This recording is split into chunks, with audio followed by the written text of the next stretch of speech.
Boris Johnson must restore trust with Unionists in Northern Ireland after the Prime Minister broke his promise not to have a border down the Irish Sea, a DUP MP has said.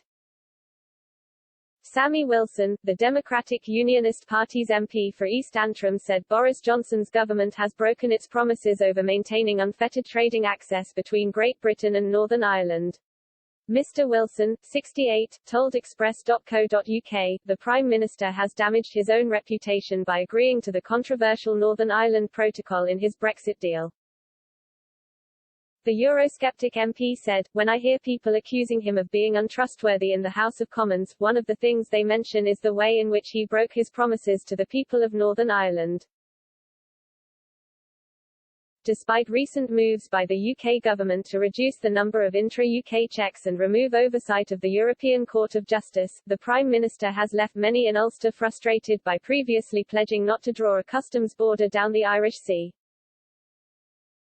Speaking at the DUP's conference about Theresa May's Brexit deal in 2018, Mr. Johnson said, "We would be damaging the fabric of the Union with regulatory checks and even customs controls between Great Britain and Northern Ireland on top of those extra regulatory checks down the Irish Sea that are already envisaged in the withdrawal agreement."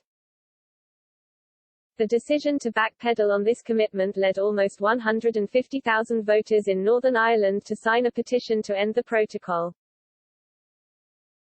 But the DUP's former Brexit spokesman added how Johnson's broken promise to the people of Northern Ireland was just one of the many litanies of things that people now throw at the Prime Minister.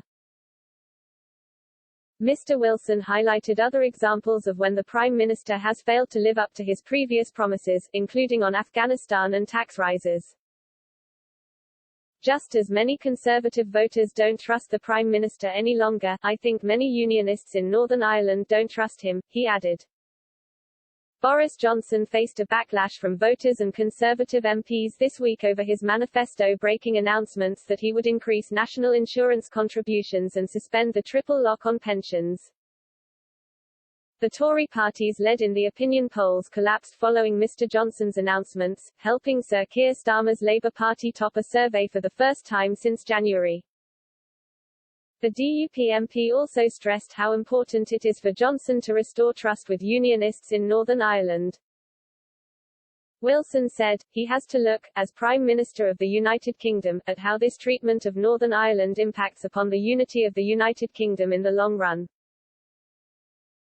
The Centre for Brexit Policy Director argued if Johnson could not mend the relationship with Unionists in Ulster, then it could threaten the integrity of the entire Union. Any willingness of the UK government to weaken the link between Northern Ireland and the rest of the UK will be jumped on by Scottish nationalists, he said. The 68-year-old added, if the government does not grasp the Northern Ireland Protocol nettle, then they are going to get badly stung in Scotland.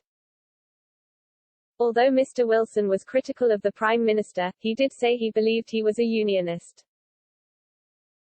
I do get the impression that at heart he is instinctively a unionist, but he is also one of these people who makes these decisions one day and hopes that the consequences don't catch up on him too quickly, he said.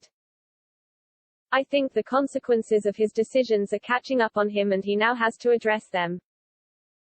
Mr. Wilson called on the UK government to implement their command paper on the protocol, which addresses the problems with Ulster's post-Brexit status.